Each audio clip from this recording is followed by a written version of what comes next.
The show is It's Electric, and the guest is none other than Billy Corgan. Thank you for being here. Thank you, my friend. You told me that you just more or less finished your new music. Yeah, we finished tracking with Rick Rubin. We did 8 new songs for Pumpkins. First time me, James, and Jimmy worked together, I think, in 19 years. Wow. Is it still the same as it was 20, 25 years ago? You sort of write it, you show it to them. I mean, how's the creative process different? Pretty similar. Kind of like does anybody have any ideas? And then we decide what we're going to work on, and then we just hit the ground running. And then it's a free-for-all. Was there any stuff that you brought to this process that was from elsewhere? Or is it you started from scratch, basically? I brought in a few ideas, but I also have learned to let it be what it's going to be. Like, I don't know how it is for you, but sometimes if you think it's got to be like this, and you instead of just letting it be whatever it's going to be, sometimes you get closer to where you hoped it would be if you don't try. Yeah. Then if you say it's got to be so heavy, and then it's like you're sitting there trying to write dumb riffs. My analogy is you're sort of like riding a train and you're trying to steer it, but you also got to be open to wherever it's going to go. Yeah. It's hard to explain to people that haven't been through that, especially long album processes, because sometimes it's like there's a story in there, but you got to really mine it out. In this case, it came really quickly. We did 16 demos in 3 weeks. Wow. And then I played Rick what I thought were the 8 best songs, hoping he would pick one, and he picked all 8. Whoa! And then he said, "Let's go to the studio." And then he made me play him all the songs I'd rejected. And then he changed his mind on one song, so he took one song out of the B pile and put it in the A pile, and took one song out of the A pile and put it back in the B pile. Wow, that's funny. And then he said, "Okay, let's record 8." And we were like standing there, like our eyes are blinking, like we thought we were just going to do like one, like a single. And Rick is like, "Let's just try it." Yeah, the standard thing with Rick is you're playing a bunch of songs. What do you think? Just like you said, and then the standard line is, go back and write some more. It sounds good, but we need more songs. It's always more and more and more. Hanging out with Rick in all those in the 80s and 90s, it was like one day I kind of had in my mind that one day I want to make a record with this guy, but there was never the right time, and there were other relationships. I mean, we had an insane relationship with Bob Rock and so on, but I knew one day we were going to riff together in the studio. And did you sense that, or did it just show up?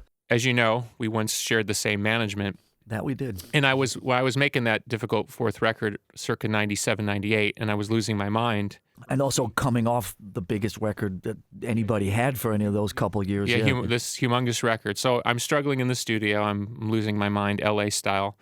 And Cliff Bernstein came to hear what I'd done, obviously got very scared because they didn't hear any radio singles. And then he said, "Do you mind if Rick comes in, you play him what you're doing, and then maybe you guys can work together. There's some relationship there." I said, "Sure, I need help." So Rick came in. I played him a couple songs. He looked at me, was just like, far out, which meant like, oh my God, you're off planet. It was too weird for Rick what I was doing. And now that I know him pretty well, it makes it even more funny. And so then the idea was like, why don't you go to Sound City and do one song with Rick and see how it goes. One of those type of things. Like maybe he'll pull you out of the fire. The epiphany I had, because I made this solo record with Rick called Old Gilala. Because now I'm making this record with him, And I give Rick a lot of credit because I was very down like at that moment in my life, and he really picked me up. His encouragement, like I was like, wow, if Rick hears something in what I'm doing, and it's just solo acoustic. It's not radio gold. So he gave me a lot of encouragement, but the epiphany I had through that process, and we've shared this experience with him. It's like I thought, wow, I really wish it was more like this, or I wish I could have more of this or something. And I found myself like, it's almost like I was negotiating my own insecurity. And then I'm almost looking at him like, Dad, like, how come Dad doesn't make me feel less insecure? And the epiphany I had, and it was actually really beautiful for me, was like, Rick only works with people he thinks are great. He doesn't work with people he doesn't think are great.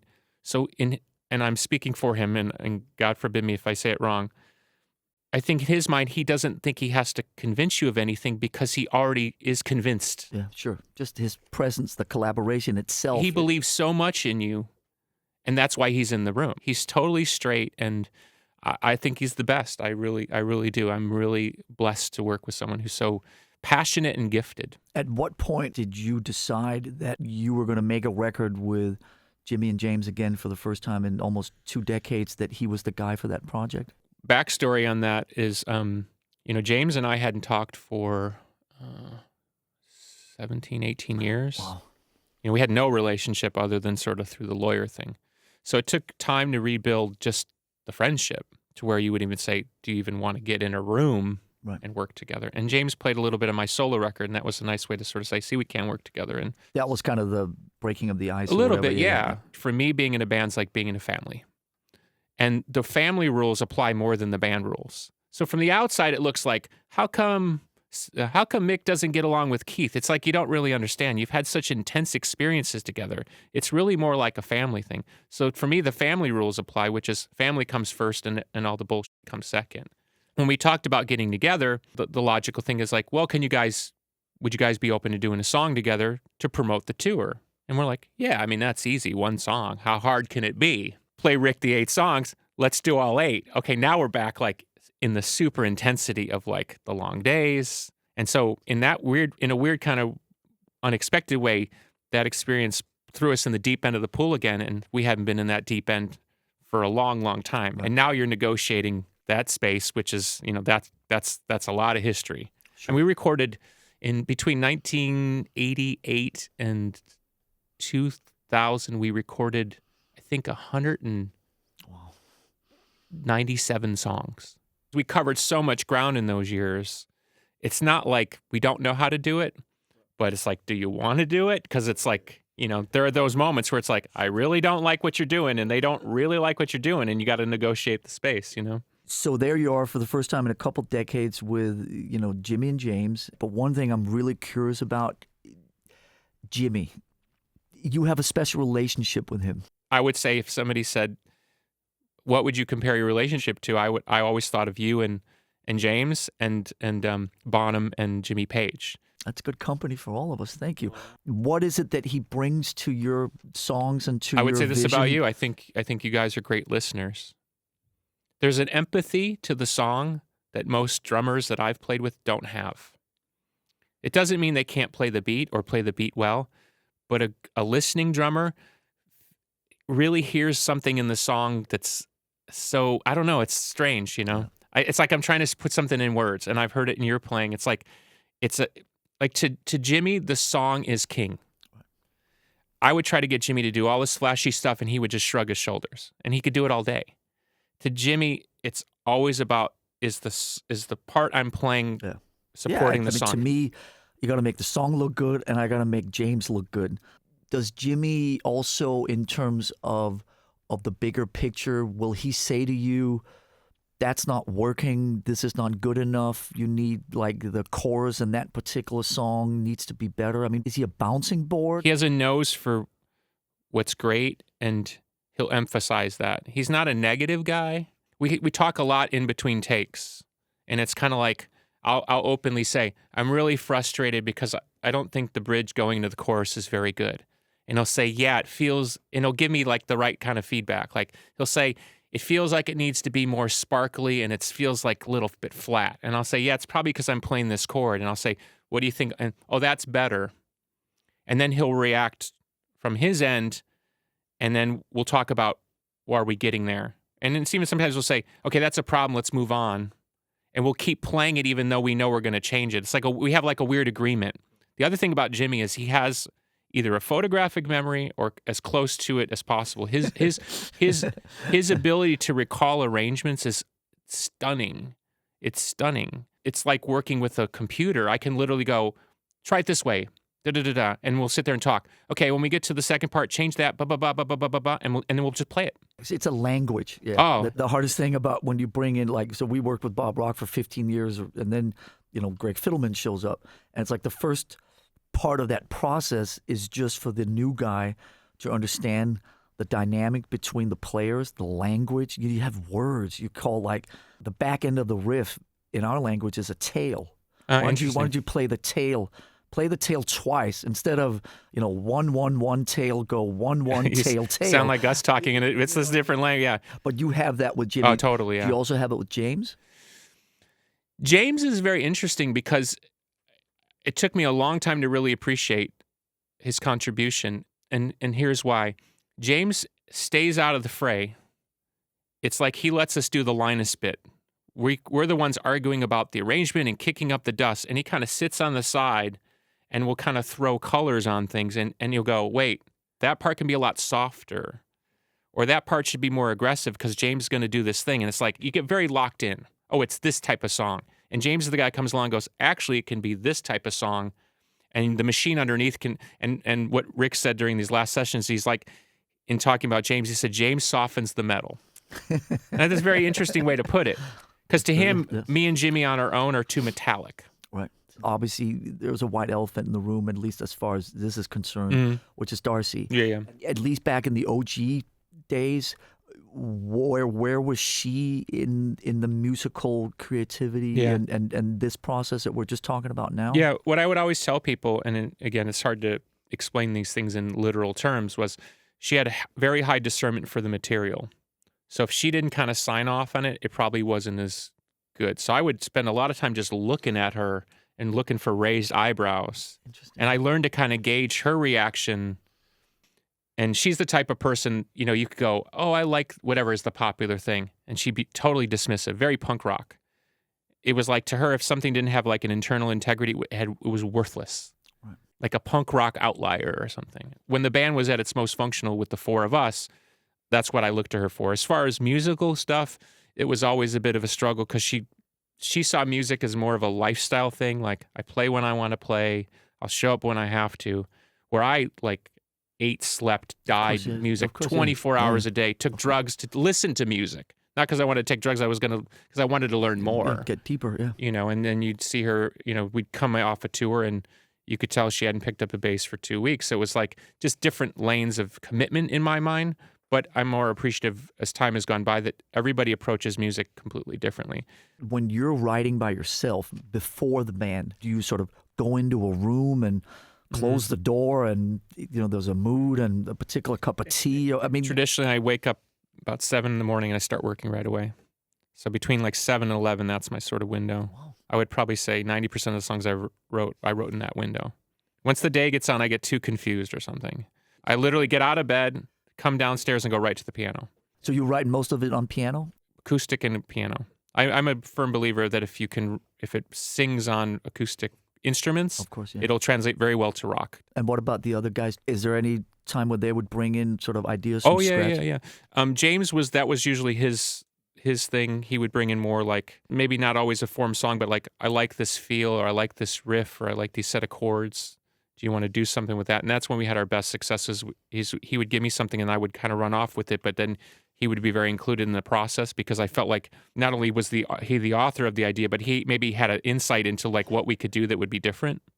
Like there's a layer of the band that maybe I'm missing because I'm so focused over here. And Jimmy never would come in with ideas, and now he's starting to come in. Like he played me probably a few weeks back, he probably played me 8 ideas that he had. So he's guitar or piano? Both. Wow. And not surprisingly, because he's so incredibly gifted, he can write. And it's weird because he's 53 and he just started writing. Wow. And one of the 8 songs that Rick picked is a song that started with Jimmy. That's great. And then I ran with it, and then Jimmy wrote the thing with me. So Jimmy's for the first time going to have a writing credit. So it's cool. So we have 3 guys writing stuff. So it's good. What role does Chicago play in sort of who you are, who you've become, who you've been? When we first would go to New York or Los Angeles or London, we would get treated a certain way, and it was really confusing to us because we grew up very working class.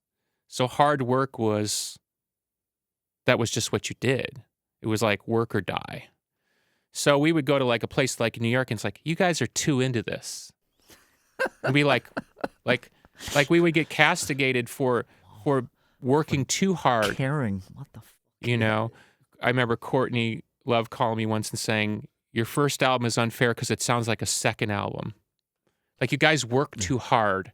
The solos are too good, And, Metallica had that too. They said like an ambition that was almost like what some people would kind of scoff at. Sure. And I'm thinking I hear exactly what you're saying. And I'm thinking. It's too heady. Yeah, you guys care too much. And I'm thinking, get the f*** out of my way. You know what I mean? Like, do you know what I'm coming from?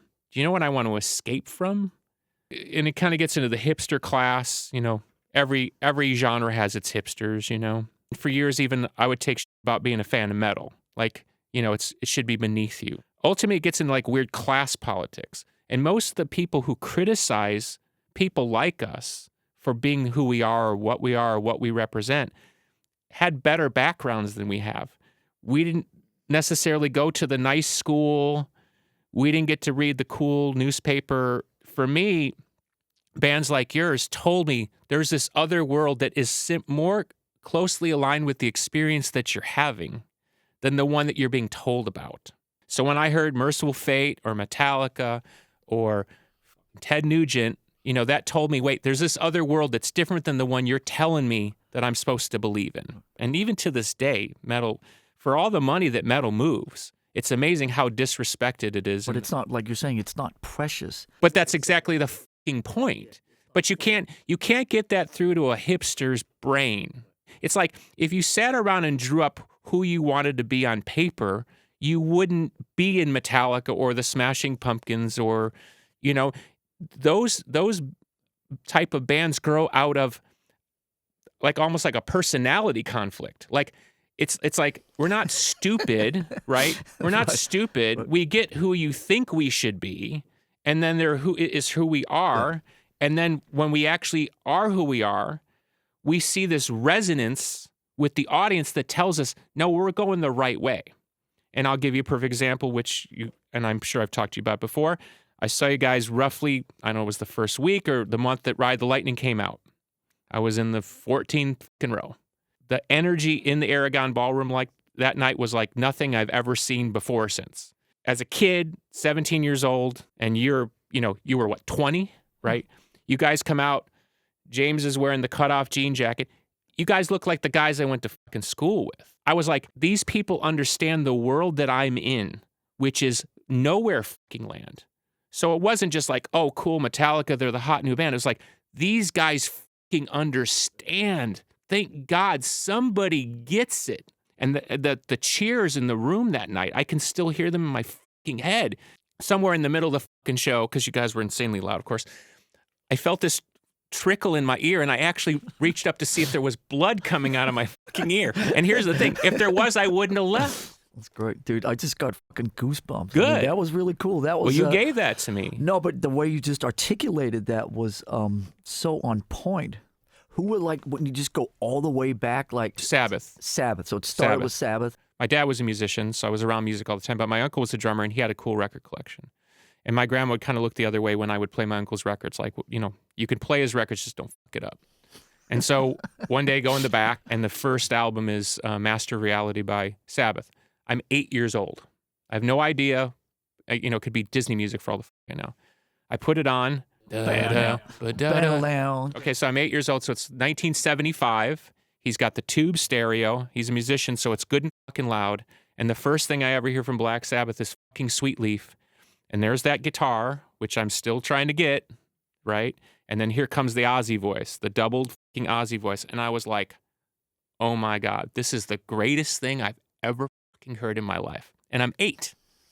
And I knew music, you know, my dad and I was around musicians. So it wasn't like I didn't know, but it was like, this is what I want to hear. Right. Once you identify and you talk to people, it's like, oh, if you like Sabbath, check out, you know, whatever, Priest. I'm curious. So was it Priest, Maiden, Rainbow, Purple, Zeppelin? I basically keyed off of what you would consider the classic rock of the 70s. So Queen, Sabbath, Cars, whatever. You know, I sort of like those bands. And then circa early 80s, you guys come along, but then there's bands like Joy Division, New Order. So I had these twin tracks. In fact, funny story, I don't know if I've ever told it. I used to deliver pizzas, and I had a cassette. And on one side, I had Ride the Lightning. Okay. And then the other side of the cassette was Joy Division. Yes. Right? That's the coolest thing I've heard for a long time. And it would flip over. Yeah. So I listened to Ride the Lightning and then Joy Division. Okay. And that was my delivery, you know, pizza delivery tape. You know what I mean? Right? But that pretty much sums up my sort of aesthetic. That's you know, great. No internet, right? I can't even afford NME. I don't know anything other than what I hear, you know, like, you know, so you talk about King Diamond, like people sit around and smoke bongs. Like, you know, he's into Satan, you know. You couldn't Google, is he into Satan? You know what I mean? You know what I mean? But that was part of what was so cool is that you would make all the answers up in your own head, Yeah. and these people would become who you wanted them to become, Yeah. rather than now you just get there and then it's like you got all these like wacky ideas and then reality snaps you out of it. Here's a quick story. I'm in a band, and the drummer's a Christian. This guy, it's a long story, but it's a drug dealer's house, and we'd go over every day, and we'd rehearse in his basement, and they just smoke weed. I didn't smoke weed. But they'd smoke, get totally stoned, and then listen to Don't Break the Oath. And after about a week, the drummer pulled me aside and said, if you don't stop listening to this music, I'm going to quit the band. I can't play with you if you're going to listen to this music. And I said, then quit. Of course. Because there's no way I was... There's the the door. door. Because me, at that point, Merciful Fate was the coolest music I'd ever heard in my life. That album is particular, you know, his vocals, the arrangements, the twin guitar guitars. oh my God. Unbelievable. Amazing. And my story is not entirely dissimilar to yours. I had these really deep relationships with both reggae. I didn't know that, yeah. Yeah, Bob Marley, Peter Tosh, the whole thing. In Western Europe in like 77, 78, like when Bob Marley showed up, it was like the second coming of Christ. I mean, all these like white Western European kids just embraced. I had no idea. Yeah. But they embraced him and they embraced the culture, and we're smoking weed and we're 15 and it's like Bob Marley, Peter Tosh, all those dudes, they're like the coolest, you know? So I'd sit there and we'd, you know, listen to Saxon and Motorhead and Iron Maiden, and then the flip side of that cassette was Babylon by Bus. It's so awesome when you hear other people that think beyond, because you know, just like you, maybe a little more with the alternative purists. We've been at the receiving end when Fade to Black on Ride the Lightning. It was like, wait a minute, is that an acoustic guitar on a Metallica record? Jesus, what the f are these people thinking? But there was this paradox in the alternative world about the shoegazing and the, we can't handle the success and we, you know, we're too big and we don't want to do interviews and we don't want to be seen to really care about our level of success and we don't want to do promotion and all that stuff. They care now. Yeah. And then, you know. They definitely care now. But you seem to be more unapologetic about your success and wanting it and you know, doing the videos and showing up and doing the press. And what was your relationship with the other bands that you were often branded into in that whole scene that had a very meek relationship with the success? And were you as comfortable with the success that ended up happening to you guys in those, especially in those crazy years in the mid-90s and all that? Generally speaking, the bands that we got along with, we didn't feel it was our role to put our politics on them. So a band that we were friends with, My Bloody Valentine, who made one of the great albums of all time, Loveless, huge influence on us. We would go hang out with them and, you know, of course we'd say, oh, I can't wait to hear your next record, or, you know, if you need any help, you know, whenever you wanted to help them. But it wasn't like, you should be more like us. You know, it was kind of like to each their own. As far as dealing with success and relationship with the success, I think our big issue, which I feel is done, but maybe it isn't given some recent headlines. For us, it was always the hypocrisy. If everybody's sort of branded with the same brush, okay, we can live with that. But, you know, you'd see some people would be exalted and their sins were forgivable. You know, their tattoos were good and yours were bad. Their nose ring was good, yours was... It was like this weird, like... And it really reminded me of high school, which I didn't like. So now I'm in the bigger high school, and now we're playing with millions of dollars and millions of people, and it's just like a popularity contest. And so it brought out maybe the worst or the best in my personality, which was like, I'm going to take this on, and I'm going to use myself as the battering ram. So I'm going to make it about me, knowing it's not about me, which is weird because people can't actually process that. And no matter how much you lay out to them and say, look, I get it. I know you think it's really about me. I know you think I'm that nuts. But if you actually look at what I've done, like if you didn't know me and you just saw what I've done, how would all that work and all these things be possible if I was who you think I am? And then you ultimately come to the realization that people need heroes and they need anti-heroes. That's the way they process the world. Music to most people is a form of magic. They can't even imagine how you would come up with a song like Fade to Black. Now, that takes me to, I lived at the drug dealer's house for a while, the one I told you about, the Merciful Fate house, right? Yeah. And This is the third time you said drug dealer in the last half well, hour. my dad was a drug dealer. It's like a lot of drug dealing. And the funny thing is, I didn't do anything until I was like 21. So I was just this like sober nerd. I got thrown out of my house. So I'm living at the drug dealer's house. And I'm sitting at the kitchen table and I'm going through some weird shit. My grandmother died and all this stuff. And Fade to Black became one of those songs that you really was like, this is the song that's getting me through whatever I'm going through at the moment. I'm thrown out of my house and I'm sitting at the kitchen table. I'm listening to Fade Back on the boombox. And the guy comes, the drug dealer guy comes and says, turn it down. And I'm having this super emotional moment of like, James is singing to me.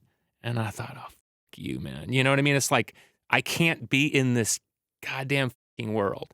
So when you've had those experiences and you come out of that, you have enough strength to put together a band, lead the band to something. Let's call it a record contract, anything.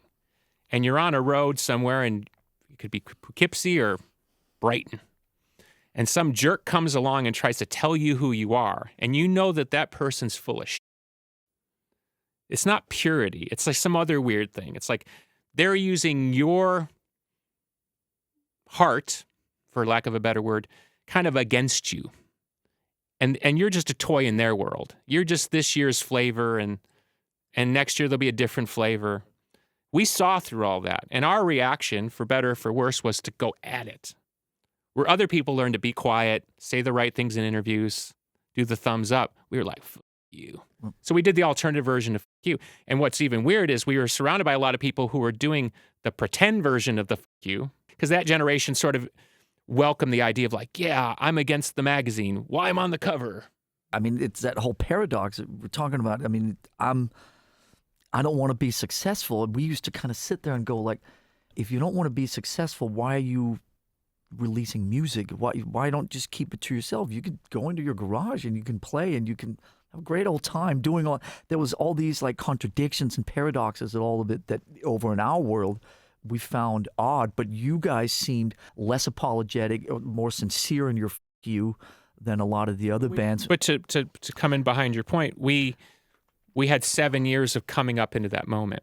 It wasn't like we got to that moment and we made that decision. We'd had 7 years of practice. So people thought we were crazy.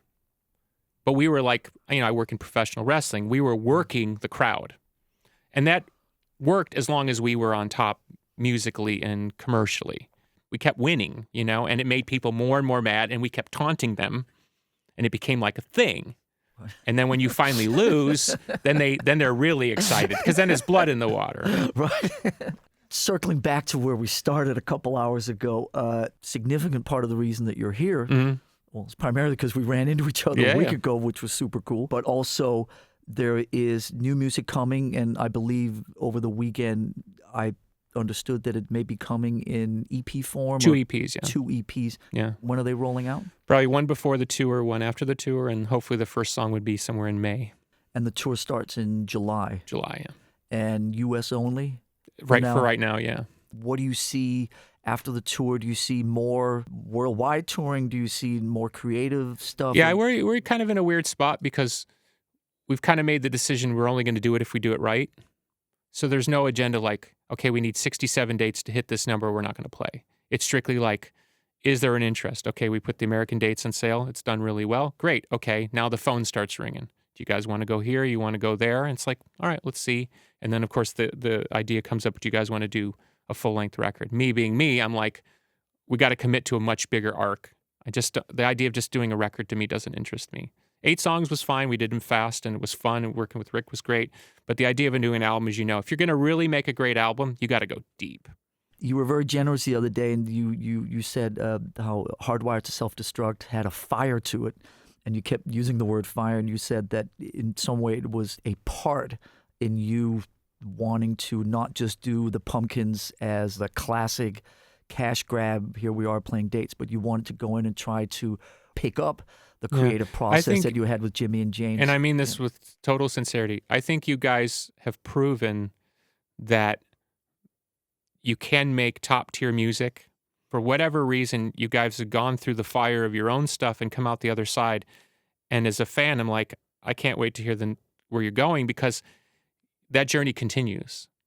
Deep down, fans really do want you to do great work. it's hard for them to imagine because most of the evidence says that most bands, once they hit a certain point, it's just not as good. It could be physical, it could be psychological, I don't know. You guys are sort of opening the door that no, there's a lot of music left to be made. And now that the music business has kind of gotten it together with streaming services where you can actually get the data, like there are people listening and this is their age group and you could literally like, wow, they're listening in Argentina. Cool. We can go play a gig there because they're actually listening to the new music.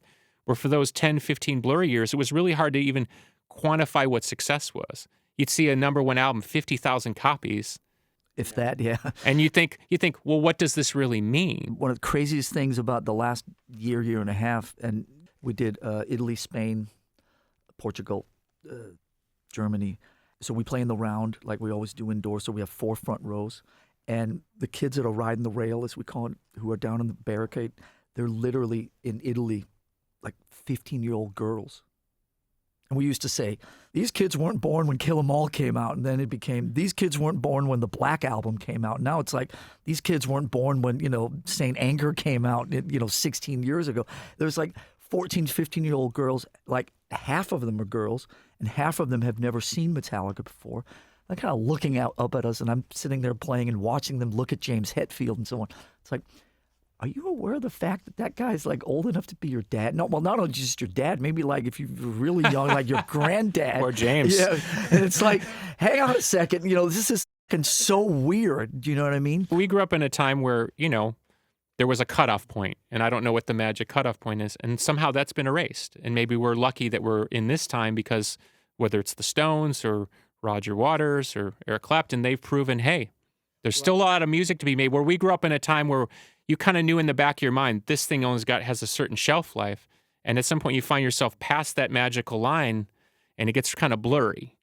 Yeah, that's what I'm interested in because people ask me in interviews like, why? Why are all these young people there? Why has half the audience never seen you before?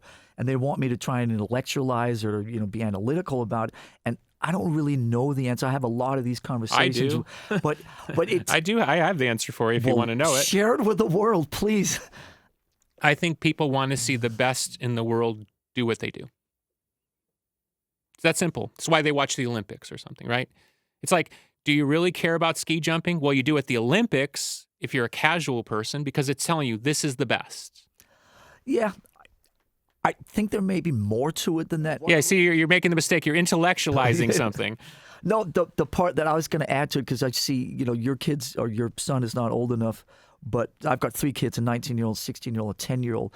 And it's truly fascinating to see, like, when we were their age, I think the generational cliffs were much more a part of what was going on. So there was this whole thing about like your dad's music, your parents' music, the things that we were rebelling against, all that kind of stuff. Now my 10-year-old is going through literally in the last month or two, he's sitting there listening to Sweet Leaf and to Master of Reality and all that. He doesn't have a clue that it's 40 years old, but it doesn't play a role in his enjoyment of it. It lives next to Green Day from 10 years ago or the Imagine Dragons from 2 years ago or whatever. But it's not like Black Sabbath is old. That's not part of the enjoyment. And I think part of it is there's no album sleeves, there's no magazines. It's just music that lives in his phone. But I would only argue with you on this one particular point. Let's use the Beatles because it's the most obvious example.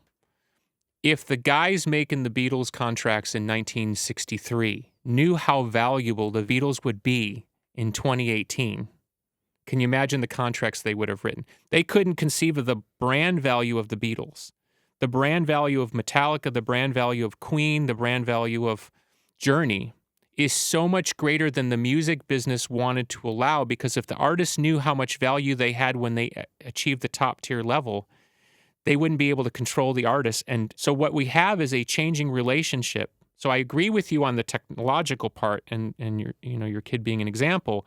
But I think what we're really realizing is, like, we've all had this experience. Like, you're a generational band. So there was a period in time where it was like Metallica, Megadeth, Anthrax, Slayer, blah, blah, blah. Time separates out the A tier and the B tier, and I'm not here to judge anybody, but at some point it becomes empirical and obvious that there are certain brands, for whatever reason, like Spider-Man or Batman, endure at a higher level. They resonate to a wider audience for a wider set of reasons, and you and I aren't smart enough to figure out why, but we can at least sort of gauge it. Now that the audience is really in charge, and then by extension, the artist is in charge, that relationship is going to grow into something that's almost unfathomable to us, even sitting here today, because that peer-to-peer relationship, which is the language that they like to use, is actually way, way, way more valuable than anybody could have ever imagined. Or you wouldn't have Motorhead beer and Iron Maiden sneakers. There's something about that brand connection which has somewhat to do with that languaging like I spoke about with Sabbath. I'm still at 50 and soon to be 51. I'm still in awe of Black Sabbath. Don't ask me why. You can sit there and tell me why I shouldn't feel that way. But to me, I will play Black Sabbath stuff till the day I die.